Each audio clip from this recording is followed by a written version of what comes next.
Hello, everybody. Welcome to the 574 Sports Report. I'm your host, Drew Qualder, along with Kenny Peterson.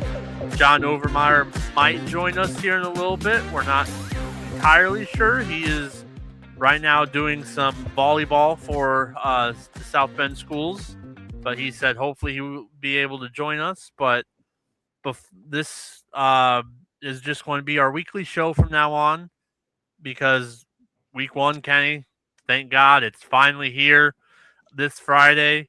And it's been a long time coming for some football. My question is, where did the summer go? It just out the window, and here we are. Well, if you We're think about it, the last week and a half, 2 weeks, it's just been inside because of all the rain we've had. Yeah, no kidding. And by the time this gets posted online, we'll be down to under 72 hours for high school football and kicking it off. Obviously, you and John have Bremen on Friday night. Yep. Bremen and Cherubusco from the legendary Dodd Buggy Field, and of course myself and Jim Airbrandt and our special guest color analyst, which will be a guarded secret, by the way. We will be at AMC Miller Field for the battle for the milk can. Laporte New Prairie. We'll have more on that later on the podcast here, but boy, it's hard to believe it's already here, Drew. And you know, having been online, seeing some stuff on social media for various different places throughout the state, there are some folks who are really, really excited about high school football. And obviously, your alma mater, the Jimtown Jimmies, they've got a big one at Sharp Stadium at Net Field on Friday night against Wawasee, a game that I think Jim, and we'll go through your list here in a minute, but as a Jimtown Jimmy, that was one that got away from you last year, and got a feeling that the Jimmies are going to want this one big time here come Friday night. Yeah, absolutely. And when we talked last week to Jimtown's head coach, Cody Vincent, he talked about just a couple things that didn't go well throughout the season. They lost 8 games last year. 4 of them were by single digit points, and it was all because, missed blocks, turnovers, just wasn't executing. But we'll get into all that, how this and every show is going to work going forward. We're going to review the games from last week. Obviously, there's nothing to review this week, so it's just all previews here today. But we'll review the key games from the week before, stats and that. Otherwise, we will just mention the score, sentence or two, summarization of what we saw from stats and all that. Then we will go on to previewing the next upcoming Friday's games, and then hopefully throughout the upcoming weeks we'll get different guests on. I know we're working for a guest coming on next week. I'm working on a guest for week 4, so it's an ever moving uh, podcast. But first, I want to shout out our sponsors: G Pool, Next Level Performance Academy, Coaches and Sons Lawn Care, Logansport High School Class of 1962, May Oberfell Lorber Attorneys at Law, Carriage Chiropractic and Wellness Center, Barnaby's on Jefferson, McLeitner Door, and Digsy Dogs and Grill. Yes. Fantastic time last Saturday with our live podcast. I know Digsy Dogs and Grill pregame shows every Friday night on the New Prairie broadcast. So go out there. If you're from New Prairie, go out there before the game. Great food, amazing atmosphere, great time. Head over to the field afterward. Perfect Friday night. Yeah, it really is. Well, I know some folks who actually make it a point to go to Digsy Dogs before they come out to AMC Miller, and they remind me of that when they show up at New Prairie. It's like, hey, they're ready for you at Digsy. So, yeah, Jed and Jason have done a really nice job with that out there. Without further ado, we're going to get right into it. We're going to start with the NIC. We'll work our way through the NIC to the NLC. Then we'll end it with the INSC, throwing in Logansport along the way as well. But first game we're going to just quickly review is going to be Elkhart at Concord. This game is at 7 p.m. Brand new field for Concord, Jake Field. They played Concord last year. Elkhart, um, Concord beat Elkhart 35-29. Last 40 years, it's 3-2. Sagrin ratings from last year, Concord was 77, 36 overall. Elkhart was at 67, 64th overall. I'm getting all this from the lovely John Harrell website. Want to shout that out. I get a lot of things from John Harrell, and it's just a great place to go for everything high school football, basketball, along with E.T. Pearl. But Kenny, just obviously we've done all the previews. Just your thought on Elkhart Concord. I tell you, Drew, you look at this game, and the last couple years, it's been a doozy. I mean, it's gone to the wire the last 2 years. Of course, 2 years ago, Elkhart escaped, or actually Concord escaped with a 13-12 win at at the former Jake before Jake was remodeled. And then last year, the Minutemen won at Ricefield 35-29. But you look, since this series has begun back in the early part of this decade, with the exception of 2022, this game has really been uh, a nip and tuck battle. It's a great season opener, I think, for both teams, and it's a really good test. And it's always good to see schools that are in the non-conference playing each other that are close by. It's a great community event. It's a great uh, attendance-wise for Gates for these athletic directors. When you get an Elkhart and Concord, or some of the other people we're going to mention here later on, it's a big deal when you have these rivalries and these two school communities that butt up against each other playing. So, should be a great atmosphere at the Jake on Friday night. Yeah, it's going to be fantastic with the unveiling of the new stadium, new field, all that. You're going to have two really good teams, I think. Uh, Concord's going to have to figure out what they're going to do. Obviously, it's going to be brand new offense with brand new quarterback, running back, offensive line. You got your wide receivers coming back. Elkhart, you have pretty much your whole offense coming back, bringing brand new defense. So it should be a really good game. I agree with you.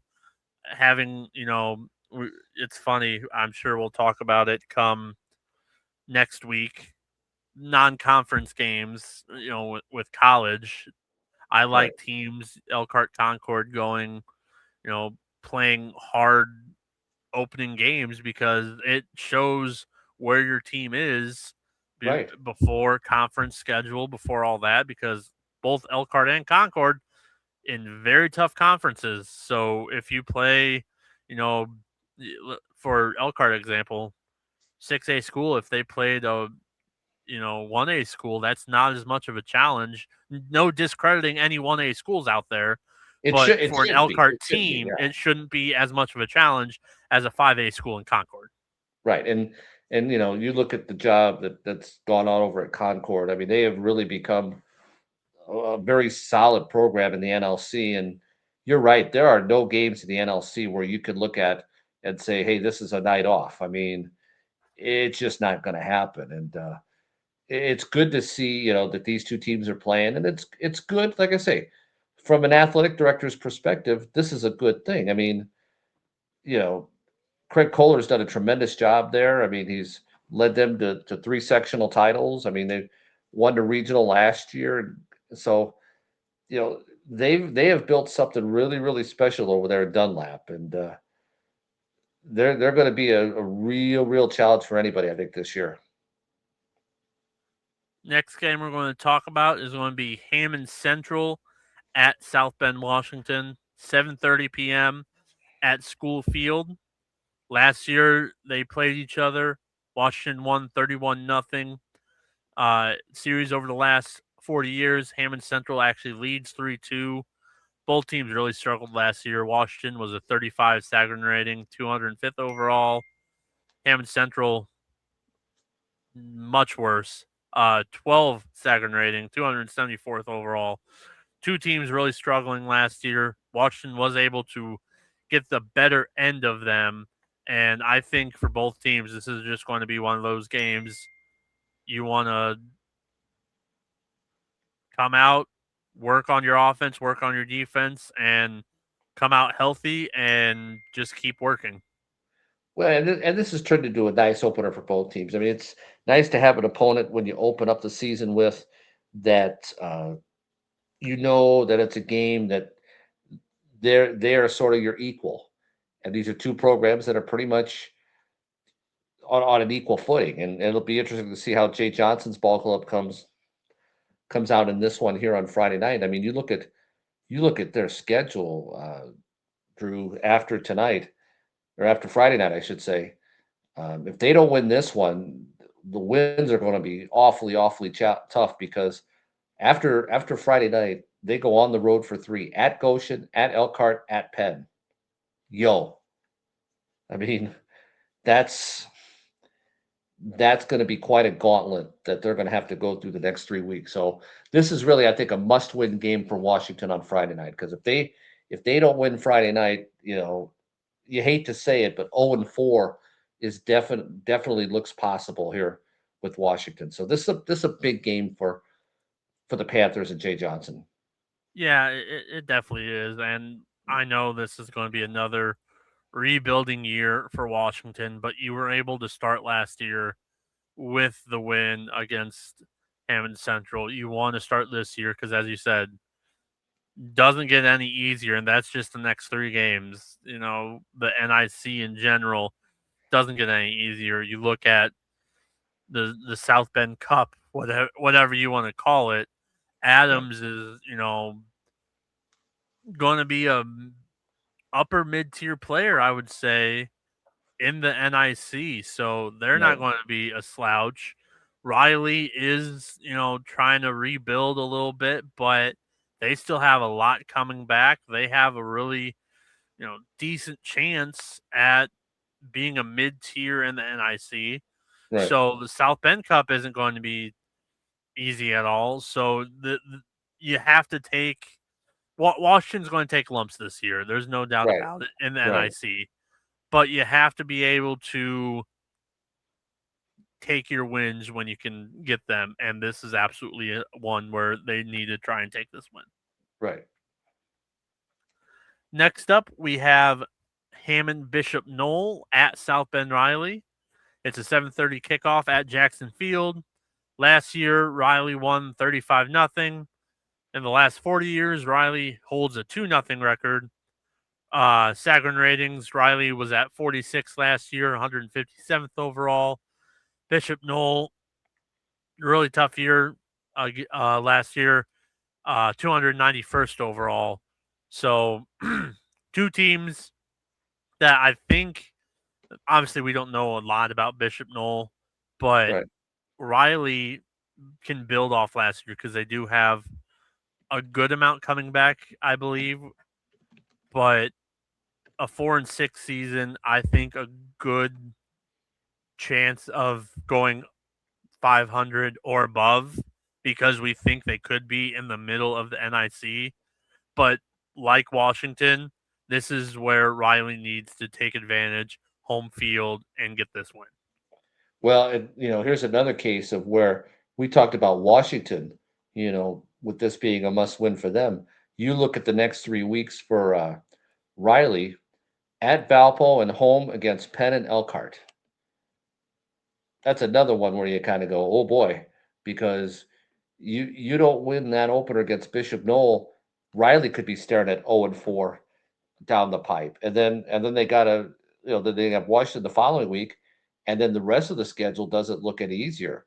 I mean, they got to go to New Prairie, and they have struggled all time against it. They've only beaten the Cougars once in their history. Then they get St. Joe at home. Then they end the year on the road at Adams and Marion. So to say this is an important game for Darkley's ball club to get is an understatement. And this is as big. This is as big as it gets, I think, for Riley here on Friday night. They've got to win this one because they don't want to be staring down the barrel of 0-4.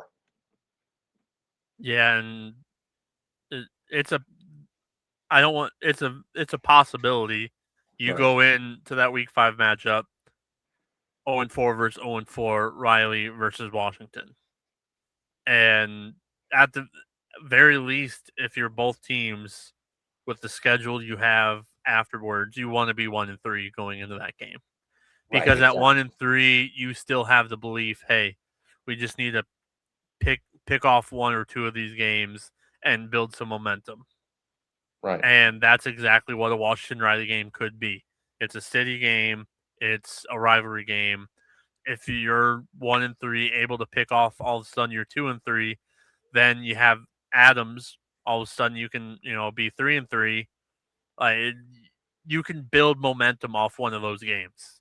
Right. Right. But if you're a 1-3 and 0-4 start, it's only one game, but it's a massive difference Oh my gosh. Yeah. because you have the 1-3. We just need to pick off one versus Right. 0-4. This is going really bad.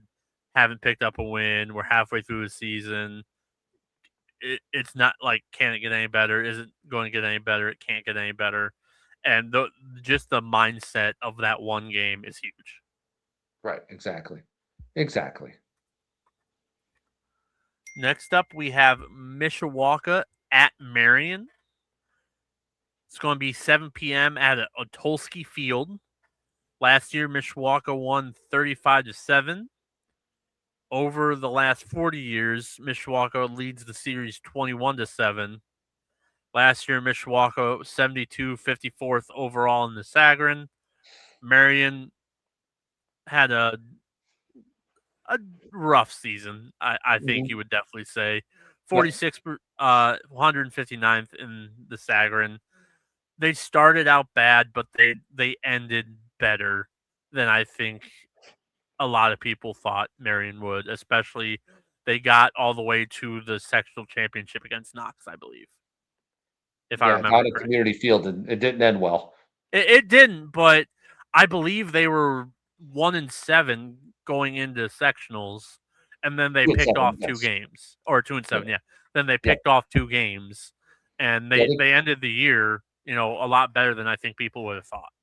Well, that NIC schedule definitely helped them prepare for the sectional because when you play in a sectional and you're playing River Forest and Calumet back to back, you're in a pretty good place. And then, of course, Miles McLaughlin and Russ Radke and the Redskins took care of business down there at Community Field. But you look at Marion there, Drew. I mean, Joe Caldroni, his first year as head coach of the Knights, he takes over from Mike Davidson, and a lot of excitement over on that side of Mishawaka about what Marion could do this year. And they've got a very nice schedule. I mean, they got a lot of winnable games on here, and I think this is a team that really to keep an eye on this year because I think Joe Caldroni and Marion, they're going to surprise some people. But I just think with Mishawaka, the way they run that option, man, it's going to be a tough road to hoe for Marion to try to slow that one down on Friday night. But again, it's one of those games where an athletic director's dream. You fill the seats, the money comes in, and it's a great for your budget. That's for sure. Yeah, I agree with you. I think Marion's going to have a better season. There's a lot of energy coming from the fans this year. New head coach coming in. You have some kids back, but it is a tough start. When you start with what we think is going to be the NLC winner, what we think is another Mishawaka team geared up for a deep tournament run. So definitely a tough start for the Knights, but as you said, you want to test yourself right off the gate because how it sets up, you have two games before conference play, then you get, you know, maybe a game in between depending on how big the conference is. Right. But I think that this is a Marion team that Holy War I think is going to be a lot different than it was last year. I think the games against um, Penn and Elkhart, they're not going to be as lopsided.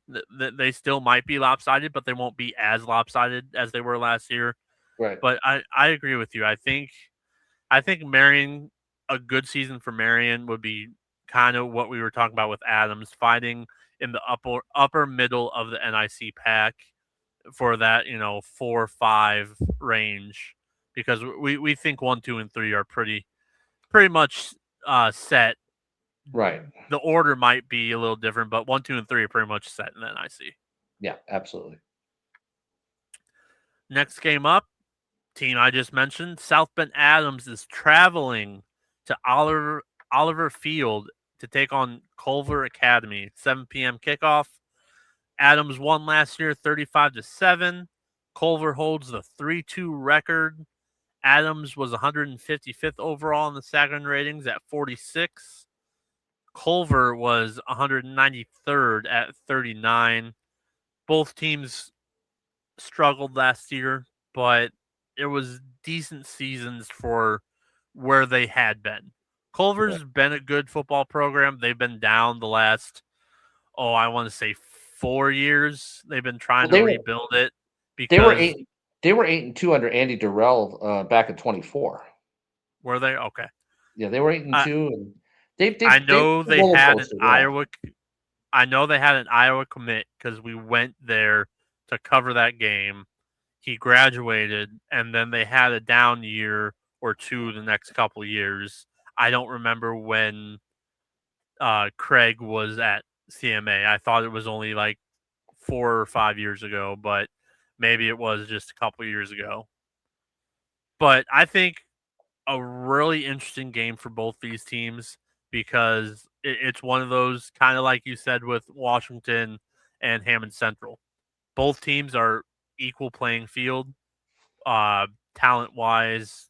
I Culver usually has bigger bodies because they do kind of get people from all over the country, so they're able to get bigger bodies. But I think it's a very equal game that could happen on Friday night at Oliver Field. Well, and if you've never been to Oliver Field, that is truly one of the most amazing places to go for a football game. The Corps of Cadets come out and they march out onto the field, and the whole pageantry of being there, the cannon, the beauty of Lake Maxinkuckee, the whole bit of being there really makes it a special place. And Andy Durrell, it's hard to believe that he's in his 29th year already at Culver Academy. I mean, he has done a tremendous job with that program, and and doing things the right way down there at the academy. And this will be a fun game to watch. And one of the beauties of the academy is that they're not in a conference. They're like the Notre Dame of high school football.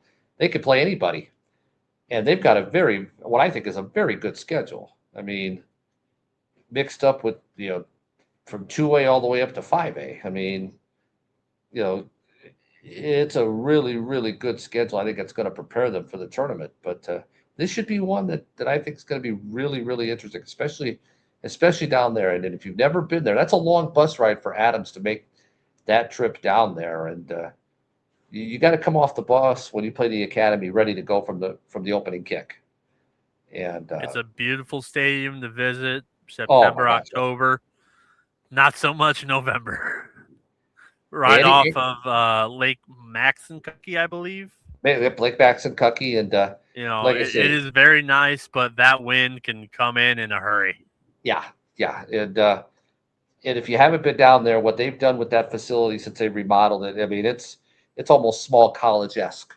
That's how beautiful a facility it is. So the kids from Culver, or from Adams, I should say, are really going to enjoy being down there playing on what almost feels like a college level field.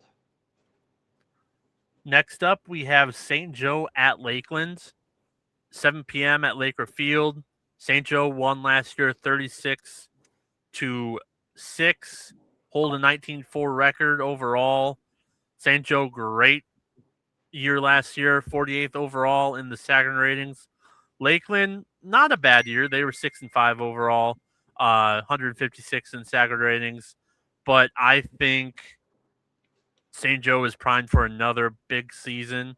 I think this game is going to allow them to work out some of the offensive pieces that they're missing from last year.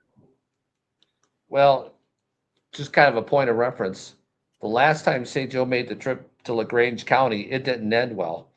They got beat 21-20, and the guy that was the coach was a guy by the name of Ryan O'Shea, who is in his second year at New Prairie. Tom Wogeman took over the program last year, and he's trying to build it down there from what Coach O'Shea had. But yeah, you're right, Drew. You look at this St. Joe Ball Club. This is going to be a fun team to watch. They have got talent up and down that lineup, and they're going to be a team that you look at their schedule. Again, do not be surprised to see them 8-0 going into the Penn game, because you look at who they play, they should be favored in every game up until the Penn game at the end of the year. Yeah, I agree. If you want to go back and listen to the NIC preview we did, we talked about the big three and Penn, St. Joe, and Elkhart. I think that Elkhart St. Joe game is going to be one of the bigger games. I think if Elkhart's able to pick off St. Joe, they have Penn the very next week. That could be interesting, but they do have, like last year, they have a very good chance of being undefeated.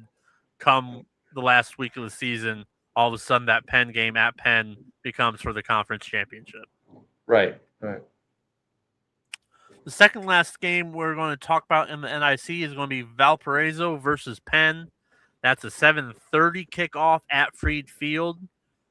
Penn won last year 21-13. They have a 28-9 overall record against Valpo. They finished 23rd, Penn did, in the Sagarin ratings. Valpo was 105th. Down year, but Valparaiso always going to be a hard fought fight for Penn. Always going to be a good team, really good in the trenches, wants to run the ball, throw the ball a little bit, but this should be a year. We talked to Coach Brian Witten last year on the live last week on the live podcast. The seniors are picking it up. They have a lot coming back offensively. This should be a game for Penn, kind of like the game for St. Joe. Tweak a little, little things on offense. Bring the key, players that didn't play last year on defense up to speed and get ready for the gauntlet that Penn has, because week 2 at Mishawaka, that's this Valpo game, as much as they want to win, it's just a tune up for that week 2 game. Well, I'll tell you what, Bill Marshall has done a really nice job over at Valpo. I mean, last year was a hiccup. They went 2-8 in the regular season and ended up getting beaten in the sectional by Michigan City. But a 2-8 Valpo team took Penn to the wire last year at Viking Field, and Penn was able to escape 21-13. And then 2 years ago, if you remember, it was the shootout at Everwise Freed Field that Penn was able to hold off Valpo 49-42. But you look at the numbers in this series through the years. I mean, Valpo has had some wins against Penn. They've beaten them. They went through a stretch where they beat them at least 4 times here since 2017. So this is always a good measuring stick for both clubs to start with. And, and you commend Bill Marshall for wanting to play this game, because the Duneland's tough enough as it is. Okay. The last thing you want to do is get a non-conference game against an opponent like Penn, who's going to expose your weaknesses. But this should help Valpo get ready for the Duneland, because the gauntlet that they play in the Duneland is there are no off weeks. Now you take it over to the Penn side of things, like you mentioned, next Friday night they get to go to Steel Stadium and have to take on that Mishawaka triple option, and we've seen it through the years when Penn has had to play teams that run the triple option like a Mishawaka, that it can be a real challenge.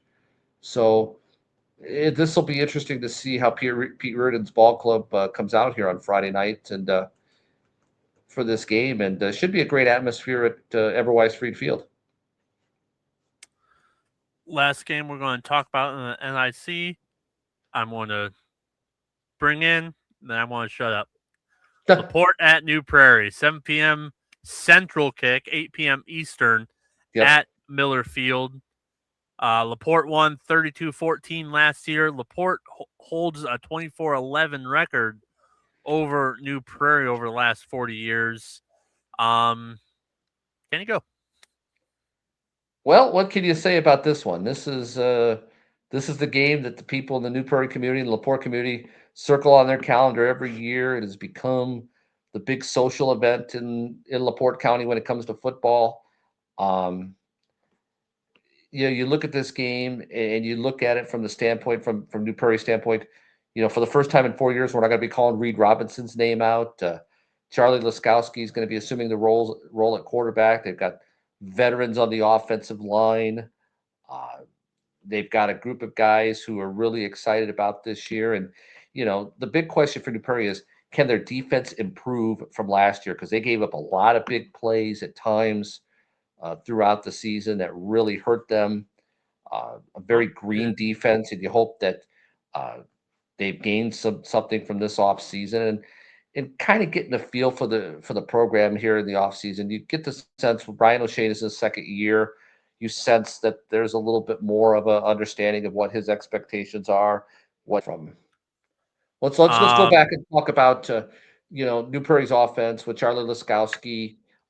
He's going to be the quarterback, 6'3", one of the bigger quarterbacks I think I've seen ever at New Prairie. I don't recall right off the top any quarterback that's been out here who's been 6'3". He's going to be running this offense, and they've got some guys. Keep an eye on the Reyes kid. Drake Ryans is going to be another outstanding running back to keep an eye on for the Cougars.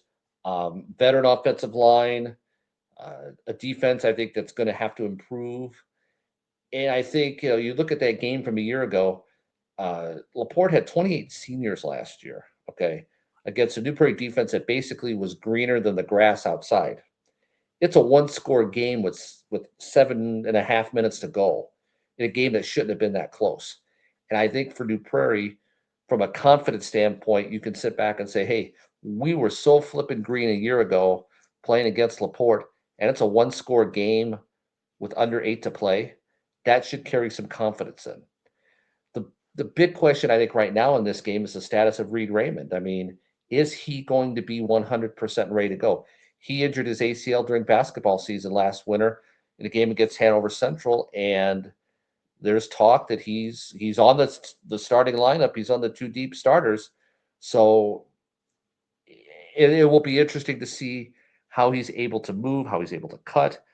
Can he be do the things he did last year when he rushed for 267 yards and three touchdowns against New Prairie in that win in a game, like I said, that was much closer than the final score indicated.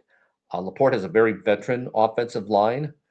Uh, got a quarterback that he'll get his first start on Friday night, and it'll be interesting to see how New Prairie is able, if they can, slow that Laporte running game down. New Prairie would love to live in 2nd and 8 and 3rd and 7 if you're on defense, because then you force Laporte to have to try to throw the ball. And that's kind of, I think, the goal for the New Prairie defense on Friday night. Put Laporte in 2nd and 8, 3rd and 7, where they have to get out of their comfort zone. And I think offensively for New Prairie, my opinion is I think Charlie Laskowski's got to be a game manager. What I mean by that is, you know, 3 yards, you could live with that all night long. I mean, as a Jimtown guy, you know what that meant. Run the trap play. You get 3 yards, you're living good. You're living good at 2nd and 7 or less. And yep.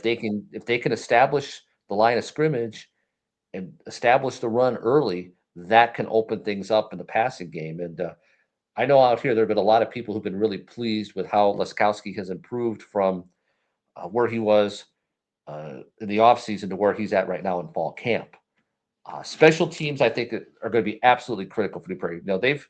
They've had a tendency the last couple of years in this game to give up kick returns for touchdowns. They also had a fumbled snap that gave Laporte a touchdown in a game a few years back. So it will be interesting to see how this game goes. But I just think for New Prairie to win this game on Friday night, they've got to establish control at the line of scrimmage. They've got to be able to run the ball effectively. And defensively, they've got to be able to put Laporte in positions of 2nd and 7, 3rd and 5, force Laporte out of a comfort zone. Put pressure on the quarterback and force him to have to make mistakes. And like I said, it'll be interesting to see how much Reed Raymond is going to play Friday night. That's the $64 question that we're trying to figure out. How close is he to 100%? We'll find out on Friday, but it's going to be a great atmosphere there. We'll have the game here on broadcastsport.net. beginning at 7 Eastern with a special 1-hour edition of the Digsy Dogs and Grill pregame show with myself, our videographer Jim Airbrandt, and our special guest analyst that right now it's a guarded secret as to who that individual will be. And play on words for our folks out in New Carlisle. But we're looking forward to what we think should be an outstanding football game. And, LaPorte, New Prairie, I mean, this is my 30, I don't even know how many of these I've done over the years, but this game is really, really special. It's like what you have, Drew, with Jimtown Concord. It's really special because both communities come out. The atmosphere is tremendous. They're standing 3 deep along the fence. It's an event, and yeah, it's really, really special. And we're really excited for Friday night, and looking forward to what we think is going to be one heck of a football game. Couldn't have said it better myself. And if you want to before Friday, I recommend highly go back to our live stream, YouTube, Facebook, Spotify, Apple Podcasts, wherever you go. Right off the bat, we have a great interview with the New Prairie head coach. Kenny and John did a fantastic job. Right, okay. Yep. Just recommend going out. It's about a 15-minute interview right off the rip of the podcast. So highly recommend you go listen to that. We're going to take a short commercial break, give our sponsors some airtime. When we come back, we will talk the NLC, Logansport, and have someone else joining us. So we will be right back. Want to taste of Chicago? Well, bring it on down to Digsy Dogs and Grill with locations in Hudson Lake. Make sure to try their Chicago dog and their Italian beef, plus much, much more. Have a sweet tooth? Check out the large selection of ice cream products, including shakes and more. Digsy Dogs is located at 8310 700 North in Hudson Lake and is open 10 a.m. to 7 p.m. Central Time. That's Digsy Dogs and Grill.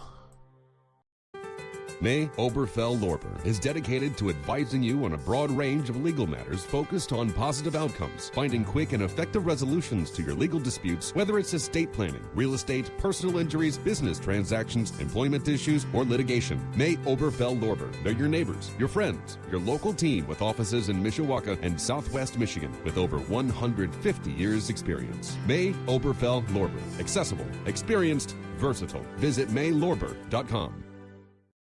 Are you in need for a new door for your house or garage? The place to buy is Leckleitner Door of Elkhart. Leckleitner Door has been in business since 1979, specializing in sales, installation, and service of a variety of doors including overhead doors, electric operators, entry doors, fire doors, and more. Their service techs are trained to repair most makes and models of doors, operators, and hardware. They will help you every step of the way with a professional sales and service staff that will meet your every need. Leckleitner or call at 574-295-6311. Leckleitner Door. We open all the right doors. Welcome back to the 574 Sports Report. I'm your host, Drew Clawiter, along with me, Kenny Peterson. And we add in to the podcast, Mr. John Overmeyer. Hey, guys. Hi there. I just got back from Adams City Volleyball Tournament tonight between Washington, Riley, and Adams. Adams went 2-0, Riley 1-1, Washington 0-2. So I was doing some announcing at the old Hadaway Shack and actually ran into a couple of my old students who are back in town now. But I'm ready to talk football. Volleyball's great, but I'm ready to talk some football. Well, you missed our talk of the NIC. You can go back and listen to that if you want to, but we're moving on to the NLC and how this is going to go. I'll just basically say a game. I'll read off from John Harrell, and then we'll just kind of give our opinions really quickly. Obviously, we have nothing to review from last week, so it's all previews. But obviously, we already did all the conference previews, so just Wednesday night of the first week of football. We're all ready and excited, so looking forward to it. But up first in the NLC, we have Angola at Goshen, 7 p.m. Eastern at Foreman Field. This is an interesting one. They have never played each other before in the last 40 years at least. And both schools have first-year head coaches. Now for Angola, Seth Wilcox is in his 6th year overall. but Griffin Heckeman is in his first year as a head coach overall. John, I'll start with you. What do you think how this game might play out? What do you think of this game, Angola Goshen? Well, I think it's interesting from the standpoint of the fact is that they have both new head coaches. Coach Amstutz has moved over from Angola to Northridge. The thing that I'm interested in Goshen is they want to run the option. They want to run what Bart Curtis runs at Warsaw, what he ran at Mishawaka, and what he ran at New Prairie. Are they built for that? That's my question. I'm not sure. He was very confident when we talked to him, Drew, if you remember, at Elkhart Media Day a couple Saturdays ago, about we've got the players to do that. Well, coaches are going to say that. My question is, with the lack of success and 3 coaches in the last 4 years, and I know soccer is king in Goshen, so the football numbers have gone down because of that. Do they have the horses to run that wing stuff that Bart Curtis likes to run, Logansport likes to run, and Mishawaka likes to run? Can they compete with that? That's my biggest question about Goshen. But there is a lot of hope. Obviously, with the new head coach, there's a lot of excitement. We'll see how they do. Angola, of course, lost a lot of people from a very good team a year ago. Coach Amstutz, of course, leaves Angola, comes over to Northridge to take over the Raider program.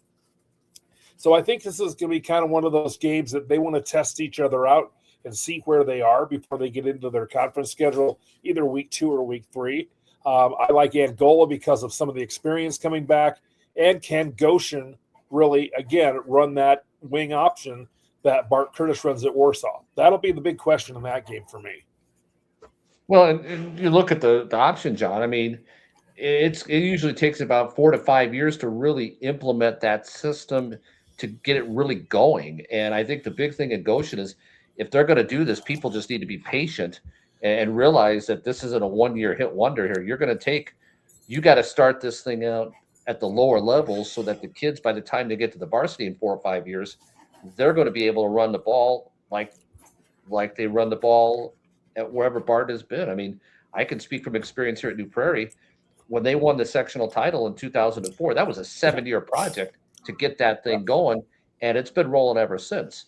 It's going to take time, and you're going to get some bumps along the way. And look what he did at Mishawaka, too. Oh, my. And now Keith Kinder has taken this thing, and it's like he's taken this sucker off, and they're at a whole nother level. I mean, they're talking about throwing 5 passes maybe in a game this year, and heck, throwing more than 2 is a lot. Right. I remember, Kenny, when we were covering that, anytime they threw a pass at New Prairie, it was there Bart. We were all shocked that Bart ball threw the ball. Yeah. So I'll see. Yeah, I think you're right. I think Goshen is going to have to take some time, but the folks there in Goshen have to be patient. I know they're going through so many coaches here, and Goshen's always had a very tradition-rich football program. I know they've taken some lumps here lately because of some of the better athletes playing soccer because their soccer program is so good.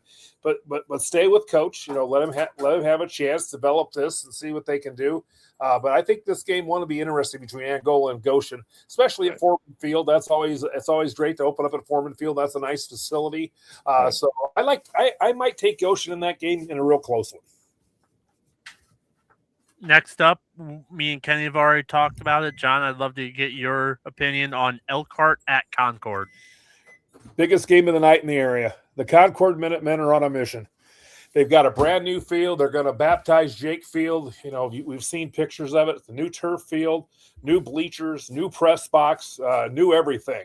And everybody, and nobody's going to be sorry for Concord. They graduated a lot of kids off that team, but they have the pieces that are going to make a run in the NLC. I think that they're going to be. Everybody's talking about Warsaw. Everybody's talking about Mishawaka. Don't forget about those folks in Dunlap. He's got some pieces. Are they going to be young early? Yes. Are they going to take some lumps? Maybe. I like the fact that they're opening up with Elkhart. Obviously, Tavon Curry has done a great job with the Lions program there, especially since consolidation. Now they've got some really good numbers. They're playing 6A football because, you've got the freshman academy at the old Central building, 10th, 11th, and 12th graders at the old Memorial building. And he's starting to develop a very good program there in Elkhart. And, they're going to be one of those dark horses in the NIC, and they open up with one of the teams that is one of the favorites in the NLC. You got to love that week 1 matchup. And I just think that with the emotion of the night, it's going to be just like it's going to be at New Prairie for LaPorte, Elkhart, and Concord. It's going to be a packed place to see the new place, probably standing room only. You're blessing Jake Field. These seniors get to play a home game for the first time there since their sophomore year, because they didn't play a home game last year as juniors because they didn't have a field to play on. They had to play either in Elkhart or Mishawaka or wherever else. Just the emotion of that night. It's the opening night of the season, which is always exciting. You add the fact that they're going to, they've already had a ceremony, but they're going to do some dedications of the field and do some other things. I like Concord in this game, and I think they're going to get off with a bang, and I think they're going to set notice to the NLC. Don't feel sorry about us. We're going to be there at the end of the year. I'll give you a little break. I'll start with Kenny with this one. We have Fort Wayne Snyder at Warsaw. Both teams coming off, I would say, a year that they struggled. It's not what they expected. It's a 7 p.m. kick at Fisher Field. Warsaw, 55th overall in the Sagarin. Snyder, 69th overall, but it's a 3-7 Snyder team, 4-6 Warsaw team. Both coaches, long tenured coaches there. I think this is going to be one of the sneakier good games in the area. And of course, for those that are watching this, you can catch the action with our good buddy Roger Grossman on the Warsaw radio station, WRSW, I believe. Yes, in Warsaw, and this should be a good one here. You got Warsaw with Bart Ball and the option versus Snyder and the athleticism that Snyder brings, and this is going to be a really, really interesting game, and it's a good opener for both teams. Obviously, Snyder's in the Summit Conference, and they've got a very loaded schedule, and of course, Bart's not shying away from anybody. I mean, he's got Snyder in week 1, Northrop week 2, and then here comes the NLC gauntlet. So to say that Warsaw is getting itself ready for a tournament run with this schedule is an understatement, because this is, I think, as great of a schedule as any I've seen in the area. I mean, you open up with Snyder, then you got Northrop week 2, and then you dive into Northwood week 3. Oh my, that is well, yeah. and that's what Bart has said. We've heard him talk to the media so far this preseason, and he isn't shying away from anybody, because he said what this is going to do is going to make them tournament ready. This is why they're playing these games early, and that will make them tournament ready come tournament time. I know Bart's still lobbying to get a King Gyros in Warsaw. I do know that he's still waiting for one of those. But I agree with you, Drew. I think this is one of the sneakier games. Warsaw, both teams had losing records, but look at the schedules that they play. That Summit is dynamite. We know the NLC is dynamite. So what a way to open up your season again at Fisher Field. Another one of those where, going to be standing room only probably at Fisher Field. Roger will have the call on WRSW, our good buddy. And I think that's going to be a great game down in Warsaw. And I guess that somebody's got to turn out the lights in Warsaw as everybody files over into Fisher Field Friday night. Next game we'll talk about is one I'm really interested in just because of how I feel about this team coming up. Northridge at West Noble. Both teams really struggled last year. West Noble 0-10, Northridge 3-8. You have a brand new coach for Northridge, but he's not a brand new coach. He is a coach that has coached for 16 years previous.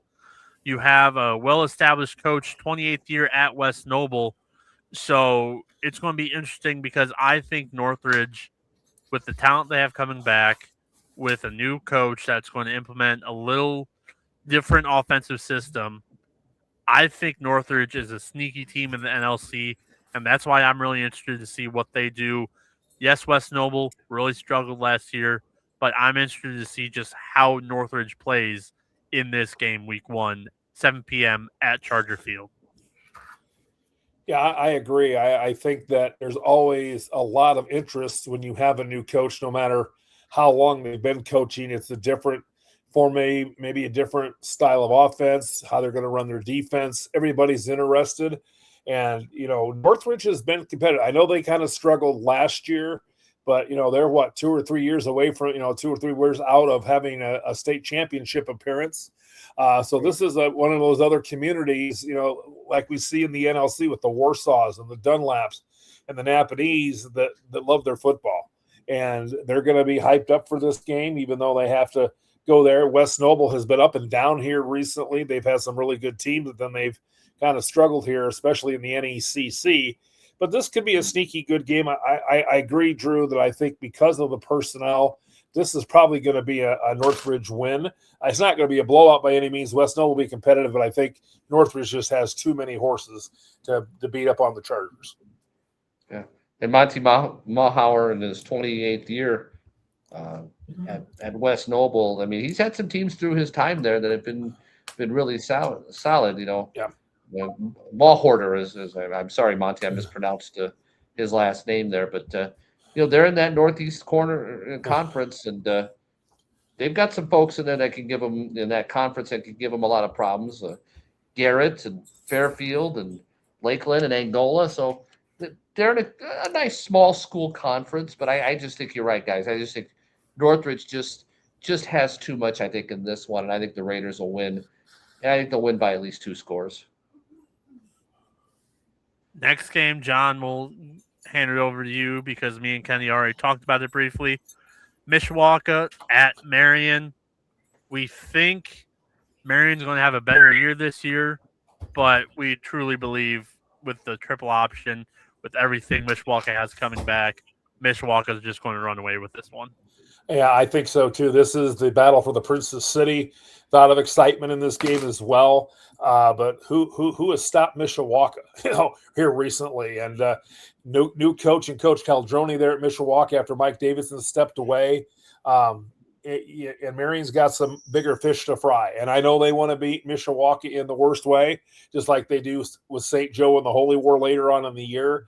But I just think that this Mishawaka offense, especially with the returners they have, and the fact that they run that trip shot, that's going to be a nightmare for that Marion defense. I think Marion's going to have to do it on the offensive side and just grind out some time, grind out some drive, 6, 7, 8 minute drives to keep that Mishawaka offense off the field. The problem is Mishawaka's defense is almost as good as their offense. So that's going to be a great game, but I really think that Mishawaka is going to win the battle of the Princess City once again and probably do it convincingly here in week 1 as they get ready to host the Penn Kingsmen for the backyard brawl week 2. This game we're going to talk about, I think, is a really interesting game. I think it's a really interesting series, no matter what the sport is. We have Northwood at Columbia City, 7 p.m. at Gandy Field. It seems like whenever these two teams play each other, football, basketball, baseball, track and field, golf, whatever it is, it's always going to be a good matchup, and it's always going to be a close matchup. Last year, Columbia City got the win 27-24. So it's just always seems to be a good matchup. Well, I find it interesting that this is becoming a little bit of a rivalry. There's so much distance between these two, but the last, obviously, reclassification put Columbia City and Northwood in the same sectional in many sports. Now this is becoming more of a rivalry, and we don't know that much about Columbia City since they're kind of out of our area because they're so close to Fort Wayne. We know what Northwood could do. We know what Nate Andrews is going to do. Obviously, he's got a new quarterback this year because his other quarterback has transferred to Concord. And they've got some pieces.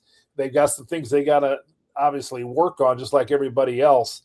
But this is always one of those games that you just don't know because guess who comes calling week 2? Here come the New Prairie Cougars week 2 over there at the Andrews Field. I like Northwood in this game just because of the experience and the coaching. But don't be surprised if Columbia City keeps this game really close, maybe down to the final series of the game. Yeah, guys, I can see this game going either way on Friday night. And the fact I think that Columbia City came over to Napanee last year and got the job done, I think bodes well and gives them confidence because they know they can beat Northwood. And now they've got them in Columbia City. I got a good feeling about this one with Columbia City. I just think that it's going to be a close one over there, but I just got a feeling that the home field is going to really pay dividends at the end. And I'm looking for Columbia City to pull this one off here on Friday night. Last two games in the NLC we're going to talk about. We have NLC INSC crossovers. First is Plymouth at Tippecanoe Valley. That's a 7 p.m. Eastern kick at Smith Bibler Field. Bibler. Tippecanoe Bibler, Bibler. Yeah, Bibler. It was 50-50, I'll be honest. Tippecanoe Valley won last year 20-3. You have a Plymouth team that's coming off a tough year. First year head coach with Plymouth. You have Tippecanoe Valley that's coming off a pretty good year. They have a 10th year head coach. I think we did the preview for Tippecanoe Valley. They have a lot coming back. I think this is Tippecanoe Valley's at home to lose. Well, anytime you go to Death Valley, it's not easy to get out of there. And Steve Moriarty's done a really nice job with that program over there, guys. Really building that up, and they've really become a force in the INSC. And and you look at Plymouth, it's a proud program that's really struggled in the last several years, just trying to get its footing to developing a program. I mean, you look at this for Brett Corbett. This is his first game as a head coach. But you look at what they've gone through the last several years, in their program. Adam Hanley was brought in to succeed John Barron. He came from Wabash, and excuse me, guys, they let him go last year. And you got to give people an opportunity to build a program. And I personally don't think 4 years is enough to build a football program, especially in a conference like the NLC. You got to give people an opportunity to build. You just can't expect instant gratification. But yeah, this will be a very challenging game here for Plymouth on the road at Valley, and then of course after that they got Lakeland. Then comes the gauntlet of the NLC. But right now, if you're in Plymouth, you gotta let Brett Corbett build the program. You just can't expect glory to come in year one, and there are no easy games on their schedule. So patience is going to be the key down in Marshall County. Well, and I think what also helps them is the fact that they have a new athletic director as well. And we had a great relationship with the athletic director at Plymouth, especially when we were doing the baseball sectional. But he was also a little quick on the trigger getting rid of coaches, it seemed like. And now they've got a new athletic director. Maybe he'll give Corbett some time. Yeah, you got to have pay. I mean, the number of coaches that they lost last year through either resignations or contracts not being renewed is just unheard of at the high school level. And that's the thing that really disappointed me, is that all these people that chose, that were told not to come back. I mean, you can't build anything if you're constantly having a revolving door. And that's the one thing, Plymouth has shown they could build a phenomenal football program. It's just, you got to have patience to let it run its course. Absolutely. I totally agree. Last game we'll talk about in NLC, right out my back door, pretty much. Wawasee at Jimtown, 7 p.m. kick. First year head coach for Wawasee, fourth year for Coach Cody Vincent. Wawasee won last year 10-9. Tough year for Jimtown, but of their 8 losses, 4 of them were by single digits.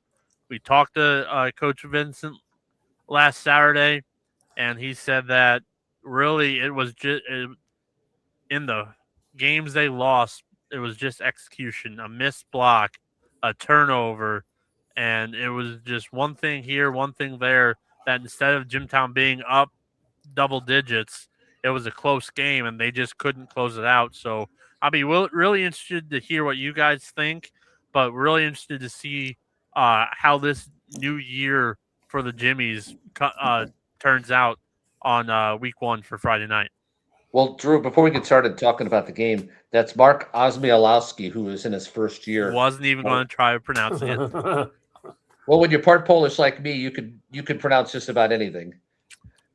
Tip the cap to you, sir. That's what you get when you spend most of your life growing up on the west end of South Bend. Well, Drew, you and I saw Jimtown on a number of occasions last year on our St. Joe County Game of the Week. And it was a missed block. It was a turnover. It was a mistake here and there that took them out of some games. If they can clean that up, they have the personnel to have a pretty good season. And obviously, the folks in Balgo Township need to be patient. And you live right there near the school, so you kind of get a vibe of what the community is like. And Jimtown is football, and we're not just crediting the other sports there, but Jimtown is a football and wrestling school, always has been. And when you have a season like they did a year ago, that's a major disappointment to that fan base. Can Cody get that turned around this year? I think he can. And I think with Wawasee, that's a good way to start. The only thing that Jimmies have to do, the main thing they have to do besides do the right things and all the fundamentals, they can't look past Wawasee. Because who's coming the next week? Here come the Minutemen in the old cable line cup game, and that is a rivalry game. Just now because they don't have Northwood on the schedule anymore, they dropped the Battle of State Road 19 for whatever reason. Here comes Concord week 2. Don't look past Wawasee thinking, okay, we can go out there, do our job, and then we get in the film room on Saturday and we get ready for the Minutemen. Don't do that, because that's going to sneak up and bite them if they're not ready to play, because Wawasee's got some pieces back from their team a year ago, and they can surprise the Jimmies again. Even though I like the Jimtown Jimmies in this game, they've got to be very, very careful. And Concord is not – you don't worry about Concord till Saturday. Take care of business. And as we say at the school I teach at, take care of your business. Take care of your business Friday night. Then Saturday you can focus on the Concord Minutemen. Well, guys, I'll tell you, you look at their – we've talked a lot about schedules throughout the podcast here tonight. And I've got Jimtown's schedule up here, and I'm looking at it, and I'm going, oh, my goodness. This is like a mini version of playing in the Duneland, a small school version of playing in the Duneland. When you look at their schedule, okay, you guys were mentioning Concord in week 2. Week 3, they go to Edwardsburg, and Edwardsburg has become a powerhouse in Michigan. And I think a lot of it is maybe because there have been some kids who live just south of the border who are making their way up there who have helped really build that program up to a very elite level up in Michigan. Then they got to go to Walkerton and play Glenn. And then it's Bremen Valley, Knox, LaVille. And then you end on the road again at Dowagiac. I mean. And I'll tell you, I've been up to Dowagiac for that is not. I brought Northwood played up there when I used to do some radio over in Napanee. That is not an easy place to play either. I mean, fellas, I'm looking at their schedule, and Drew, no disrespect here, man, but oh boy, I've been following Jimtown football back when they were in the NSC, the old NSC, and I've been following them for a long, long time. And I'm going to be honest with you guys. I'm looking at this schedule and I'm going, wow. This is truly, Jimtown may improve, but it may not show up in the final win-loss column, because this schedule is a flipping gauntlet when you really think about it. It is, but I think the improvements can come because it starts week 1 versus Wawasee. It really does. That 10-9 game, you really look at it.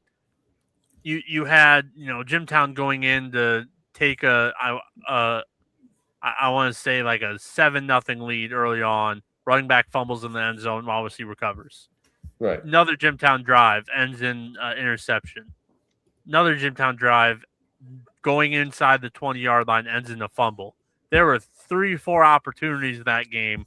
Jimtown could have scored, and they just didn't execute. It was a missed block that allowed defensive end to come hit the running back from behind to cause a fumble.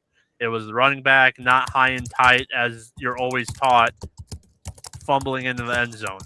It starts week 1. It truly does.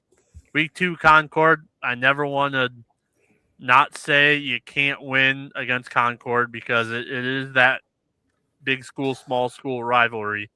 Right. But I think for that game, you want to come out healthy for one, and you just want to work on some of the things you want to get better at from week 2. Because then comes the real schedule. You lost by, I want to say, 6 points to Glenn last year. And Glenn has a lot coming back, but that was a really back-and-forth game. You play Bremen. That was a back-and-forth game. 2 key plays took it from Jimtown up 15-0 at half to then all of a sudden it's tied 15-15, and then it was back and forth. Right. You have Knox that I'm never going to count out Knox, but they Don't lost. sleep on Valley. Don't sleep on Valley. I'm not. I'm going to get to Valley. You have Knox. I'm never going to sleep on Knox, but they lose so much offensively and defensively that you don't know what Knox is yet. I thought LaVille was going to be the team to really beat in this this conference, but I come to find out they have a brand new coach who wants to implement the wing T offense.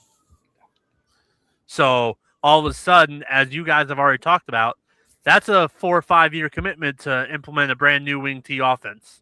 Right. So now all of a sudden, what will LaVille be? Then you have Tippy Valley that I think now with, LaVille not knowing what LaVille is, they could they could outright have the clearest path to win the conference. Sure. But you have 3 games or 2 games that you should have won that you just didn't. You have Knox that all of a sudden you don't know what they are, and you have LaVille that is trying to implement a brand new offense with a first-year head coach. If you can rip off 3 of those 4 wins, I think that is a vastly improved team that all of a sudden can you pick off Tippy Valley in a 1-game conference play. Right. And like I say, that week 3 game up at Edwardsburg, they're going to get a dose of the wing T. They're going to get it all night. I don't want to take anything away from at Edwardsburg at the Walljack. I don't. And I don't want to take away from Concord. But for this specific team this year, I think it comes down to conference play because they were in so many games last year that they just couldn't finish. And I think that's where you want to focus. But it all starts Friday night against Wawasee. That's where it really just started going downhill in week 1 last year. That game with Edwardsburg in week 3, I think that's the first time they've played since, let me look here, just a second here. I want to say they haven't played since the 50s. I definitely couldn't tell you that's for sure. Let's go back here. I mean, they were one of those programs that, excuse me, that Jimtown played back in its early history. When Jimtown started football in the 50s. But we'll find that here. And while Kenny's looking that up, I'm going to just kind of preview a little bit of the last game. They've played 3 times. Drew, they played 3 times in the history, and Edwardsburg leads the series 2-1. Okay. Hang on a second. Let me double check on that there. Wait a minute here. Wait a minute. What the heck? 2-1. I'm sorry. They played 5 times, and Edwardsburg leads 3-2 all time. Okay. So, nonetheless, will be an interesting game for sure, but this Jimtown team has a chance to right some wrongs come Friday night. Last game we're going to preview before we take another quick commercial break. Logansport at Peru. This is 7 p.m. Eastern kick at Bengal Stadium. Logansport won 48-0 last year. They hold a 28-13 record over the last 40 years. And John, me and you are going to see Logansport week 2 when they travel to Adams. But this is a big rivalry game for the Berries. It's the longest rivalry in the state of Indiana when it comes to football. This thing goes back almost 100 years, if not more. Obviously, they play for the Baldini Trophy. That's because Elliot Baldini, who is the senior running back for Logansport, his grandfather coached both at Peru and at Logansport, both schools, and has success at both schools. So, longest rivalry in the state of Indiana. Logansport, they're going to have a new starting quarterback. Obviously, the one they had was a 3-year starter. He graduated, but you've got Baldini back. You've got Quincy Jackson back. You've got Jackson Walker back. You've got R.J. Clem, who's going to lead that offensive line. He is up for Offensive Player of the Year in Indiana. Their defense is going to be solid, and I think this could be a pretty good Logansport team. We saw them last year several times. We did the Adams game during the regular season, then we did their 3 sectional games. Came up short against Lebanon in the sectional. They moved to a new sectional this year, which is going to be a little bit harder. They're going to be in with Kokomo. Fort Wayne Lures moves up to 4A now. Good luck with that. But this is a Logansport team, folks, that I think can be very special this year. If that line can protect the quarterback and the way they run that wing T, and Drew and Kenny, you've seen Logansport with us as well. Yeah. The way they run that wing T, I'll tell you something. If that offensive line contains their blocks, those backs, Baldini, as well as Quincy Jackson and Jackson Walker and others, they're going to have a fantastic year, and they won't have to rely on the arm of her, who, of course, could throw it as well last year. He of course, graduated. But I think this could be a very interesting Logansport team. We had Troy Hudson on. He seems to be very excited about this team. And I think on both sides of the ball, they had a very good summer. They're in that new conference, and they're going to be good. And I think that if they can stay healthy, and the big thing is Baldini staying healthy. That's what hurt them last year. He got hurt towards the end of the regular season. He was not 100% in that tournament. He had an ankle injury. He was sick at the beginning of the year. He had some health issues, so he really didn't have a completely full, solid year. If he stays healthy, look out, because that young man can run the rock, and he's going to pull you over if you're not careful. I like Logansport winning again and bringing that Baldini trophy back to Logansport as they get ready to make the trip up here to Everett High School Field to take on an Adams team that I saw last week. We'll preview that game more next week, obviously.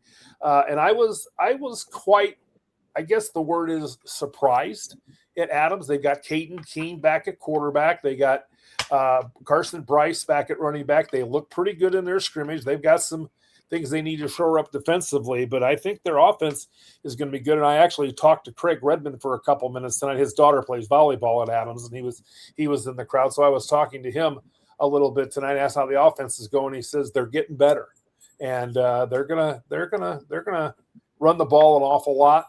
But they've also got Katie. And here's the interesting thing: their backup was the backup at St. Joe last year. Anthony Gooby has now transferred back to Adams after going to St. Joe for a year. Now he's back at Adams. He'll be the backup. And Craig told me, he said, don't be surprised if you don't see both of them play in a game, depending on the situation. So I think offensively, we'll talk more about that next week, but I think that Logansport team is going to be dynamite this year. And the folks in Logansport ought to be very, very happy with what that product is. Troy Hudson, his second year, doing a great job. And I think he's got a lot of the boys are excited to play football. And I think they're ready to go, and they'll have a road test at Peru before they come to South Bend. And I think when you play for the Baldini Trophy, that means something. And I think the Berries will be ready to go come Friday night. All right, we're going to take another quick commercial break, give our sponsors a shout-out, and we come back, we'll finish up with the INSC here on the 574 Sports Report.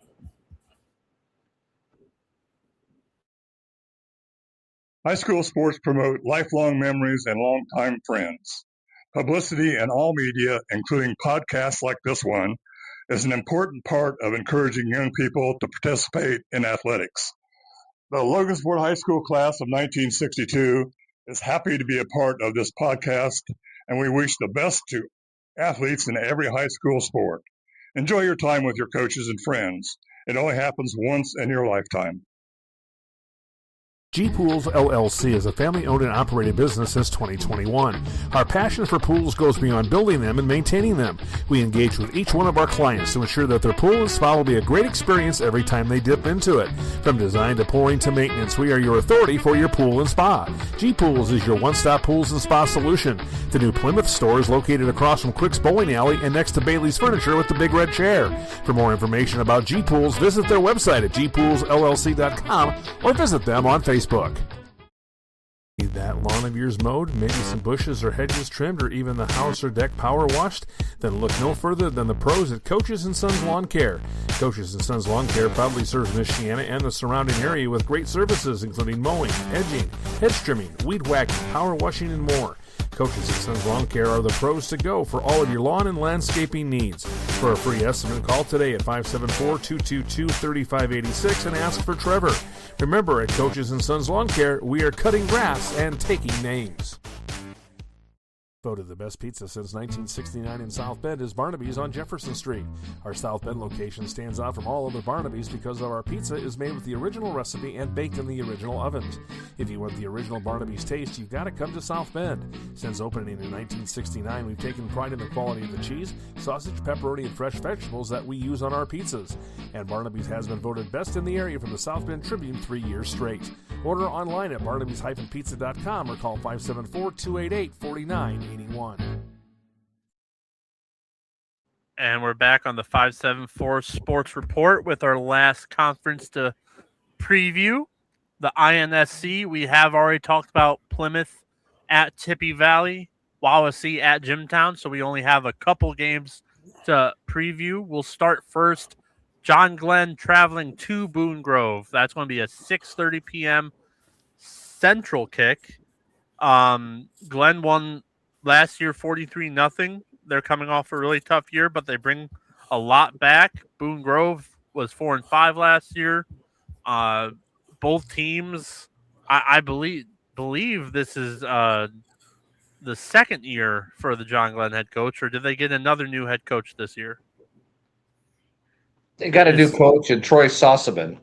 Okay, so this is his first year again. Yeah, he was at Mechaniqua from '99 to 2004, and he had his best year was in '04 when he finished 6-4. But he's really brought a lot of excitement, I know, down there, talking to the people down there. But go ahead, Drew. I'm sorry. No, that's fine. I remember they had a new coach 2 years ago.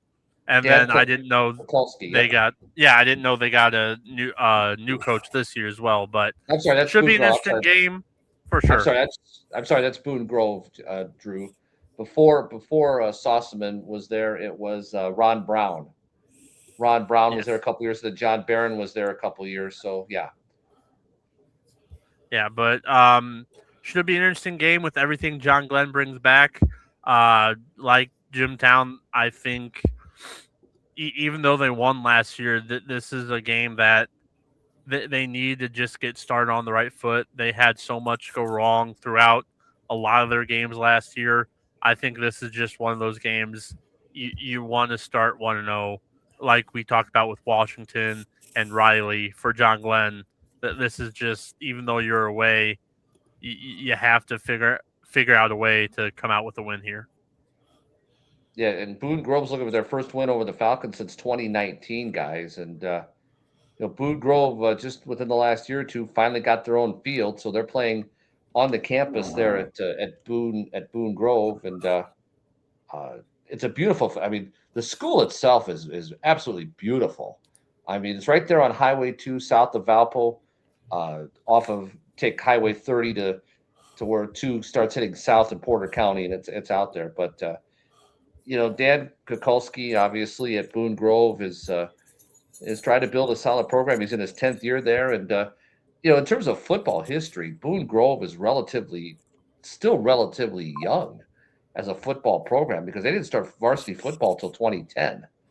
So they played some JV years before that, and then now they're playing a varsity schedule. And as for Glenn, there's a lot of excitement down there. Sossaman's trying to get the community excited about the football in Walkerton, and it's been kind of a tough sell at times, but it's a big thing I talk about with programs is, you got to build stability by having guys that are there for 4, 5, 6 years to build a program and get kids in the community excited. And that's how you really become successful, is that you build a program from the lower levels on up. And that's the challenge that Troy Sossaman faces at Glenn, but should be a fun game down at Boone Grove, and it's a good way to open the season for both teams.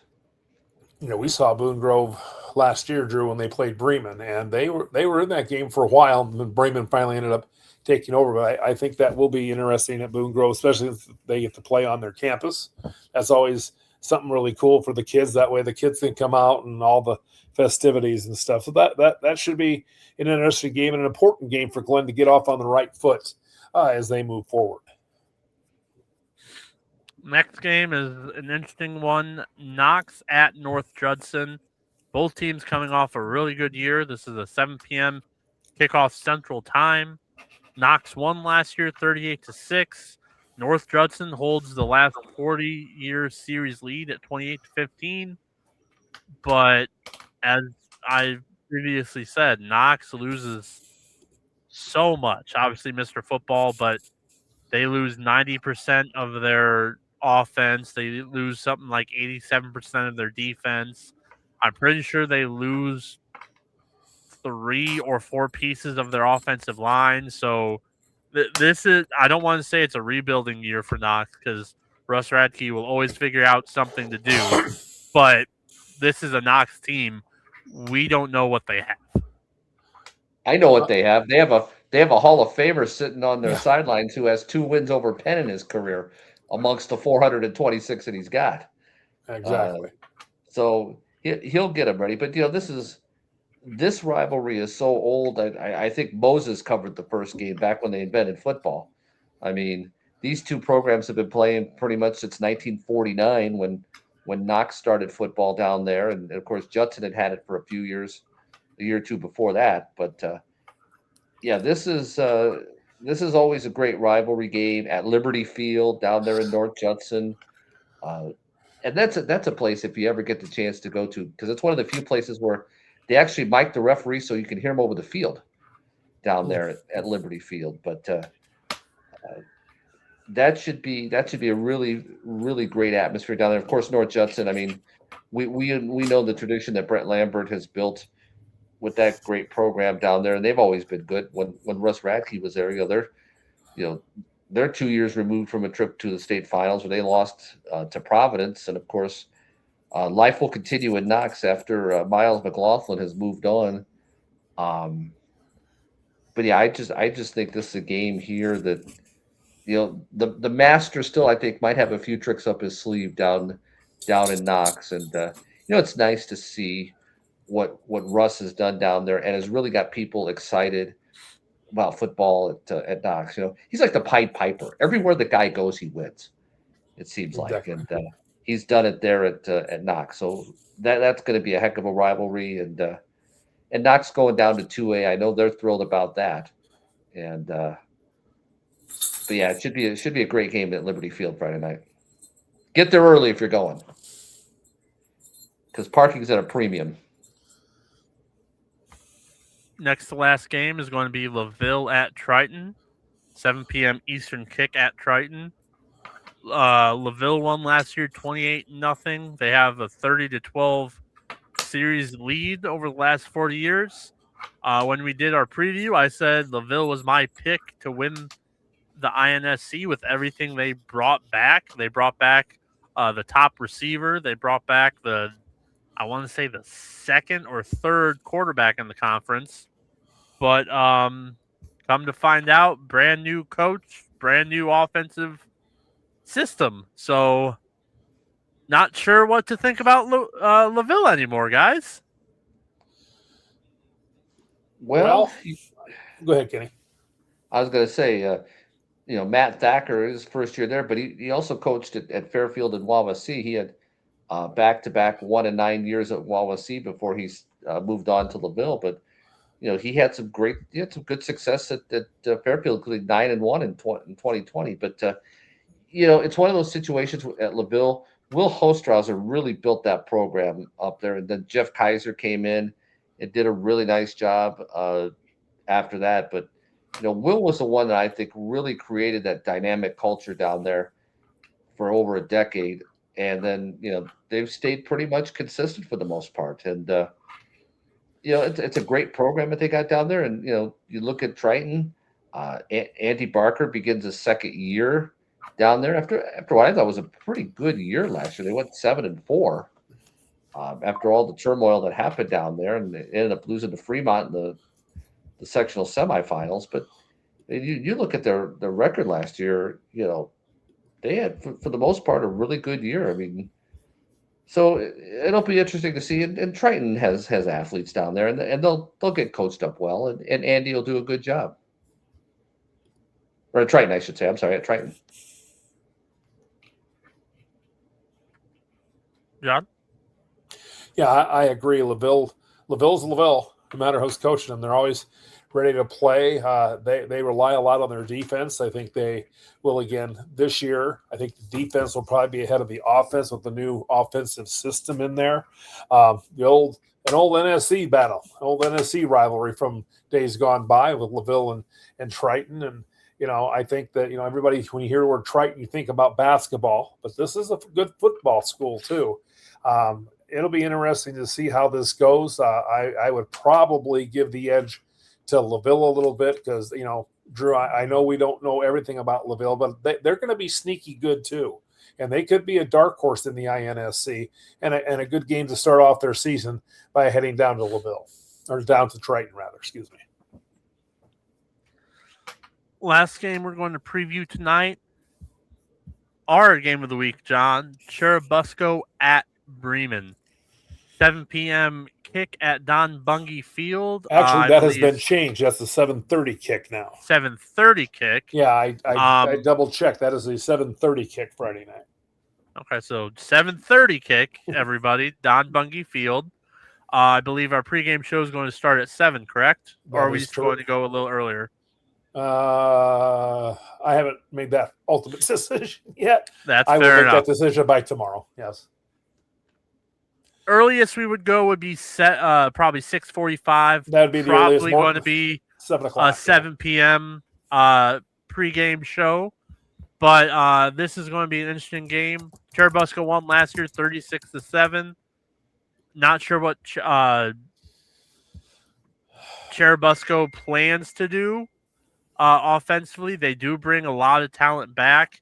Bremen loses a lot of talent on the offensive side, especially in their backfield, but they do bring back Moser.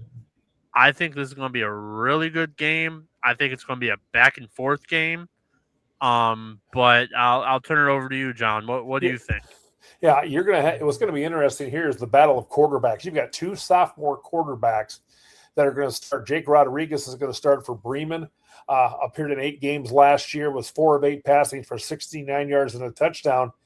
But he also led the receivers last year with 12 catches for 190 yards and 3 scores. What Bremen's probably going to rely on, especially with a young man at quarterback that saw very little time at quarterback, is you're going to rely on these running backs. And obviously, you're going to rely on Logan Mosier.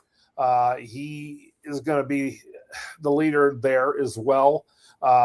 Also going to hear Derek Miller's name called a lot. He's going to play linebacker and running back. So I think that Justin Begonia is going to probably lay heavy on the running game, at least here early. This is going to be interesting. This is a Bremen team that scored 18.6 points a game, but the problem is on the defensive side. They gave up 19 points a game a year ago. So it'll be interesting to see how that 3-4 defense that they're going to run will work against Churubusco. They've got this, as we said, the sophomore quarterback in Blake Wilson. They're going to have their running back that was probably going to be their bell cow in Colt Singleton.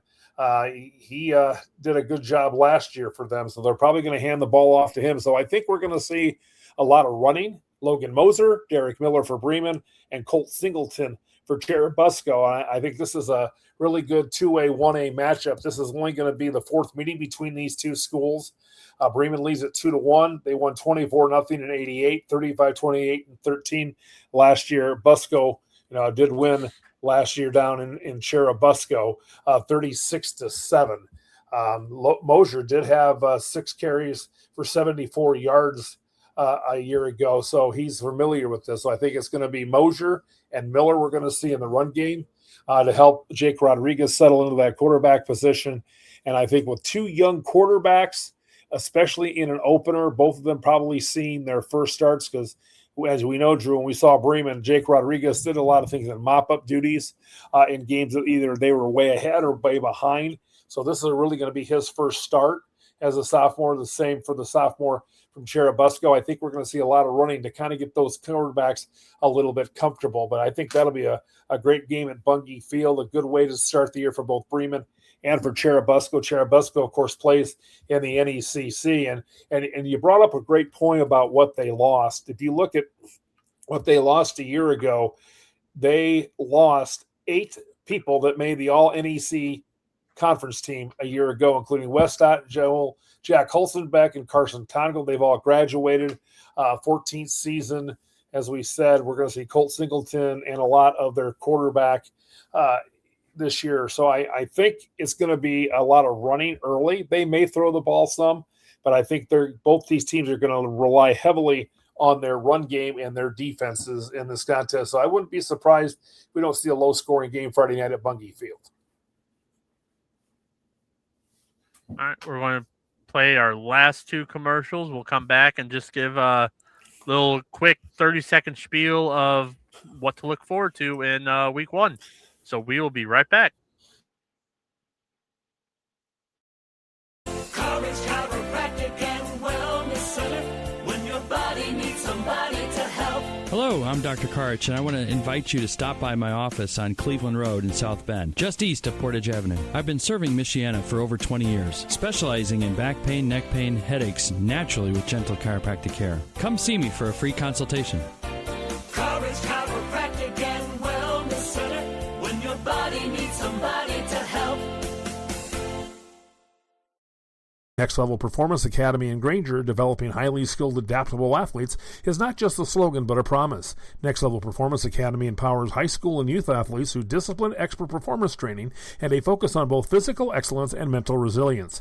Next Level Performance Academy offers batting cages, turf rental with 23-foot ceilings, hit tracks technology for all levels of baseball and softball. To become your best, make sure you check out Next Level Performance Academy to be the best player you can be. For more information, check out their website at nextlevelperformanceacademy.us. We're back on the 574 Sports Report. We've gone through the NIC, the NLC, Logansport, and the INSC.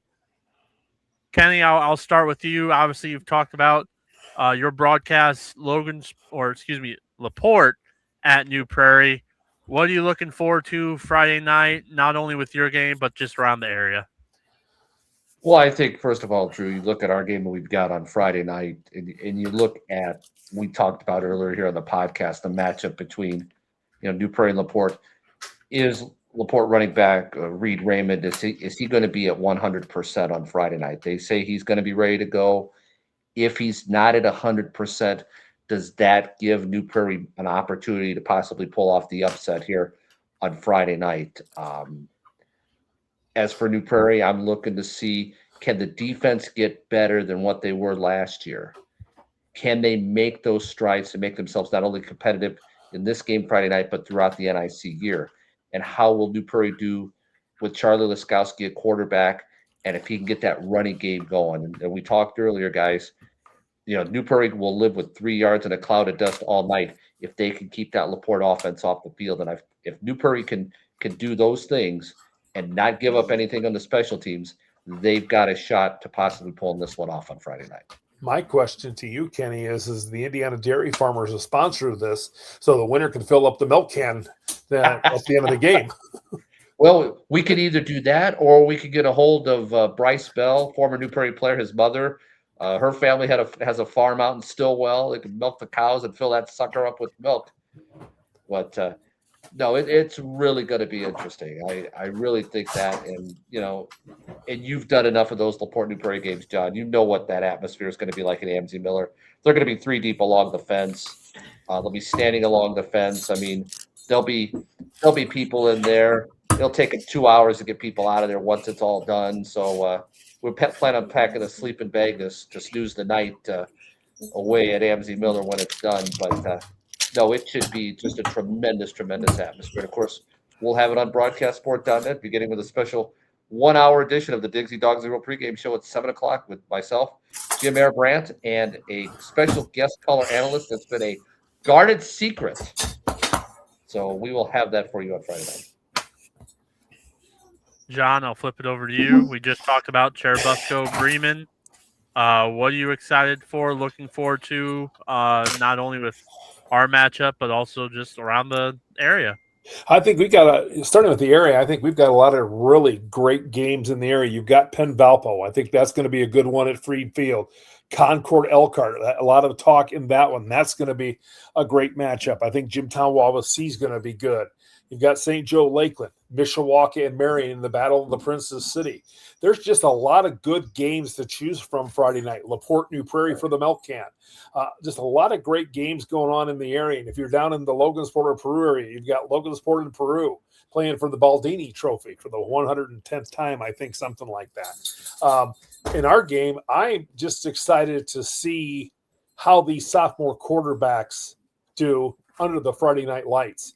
A lot of these guys last year played a lot of JV, or they were in, backup roles where they only came in when the game was already pretty much settled. So I want to see how these quarterbacks handle the Friday night lights, and it's going to be really interesting to see who establishes that run game early. I think is going to have a huge advantage. Not that both those guys can't throw, but you throw under pressure against number one defenses. That's going to be the interesting part to me. But I think overall, week one is going to be a very exciting week for high school football here in Northern Indiana. We want you to get out and enjoy. Obviously, Adams is headed down to Culver Academy down there, beautiful Oliver Field. They've redone that. They've redone the press box down there. Beautiful Lake Maxinkuckee in the background. So there's just a lot of great football you can check out. So we encourage you to go to a game on Friday night. It's going to be the best $6 or $7 that you can invest for a Friday night, and go watch these high school kids have some fun. They work all week long. They work in school. They work after practice, and Friday night's kind of their fun time to go out and represent their school. So you need to go out and support them. If not, we will have New Prairie LaPorte with a special edition of the Dixie Dogs and Grill pregame show at 7 Eastern on Friday. Drew, you and I will be at Bungie Field for Bremen and Cherubusco, 7 o'clock. 10 in the pregame right now from Bremen here on broadcastsport.net. But we encourage you to go out and get out to a high school football game on Friday. The season is finally here. It is one of our favorite times of the year. And I think we're all just excited to get through the next 72 hours or 48 hours and let's lace them up and go play some football. Yeah, absolutely. I mean, I'm excited football's back. We have a lot of great matchups. As you said, Elkhart, Concord. You have Mishawaka Marion for their Battle of Princess City. Fort Wayne Snyder, Warsaw. I think that's going to be really good. Obviously, I'm intrigued with the Jimtown matchup over here.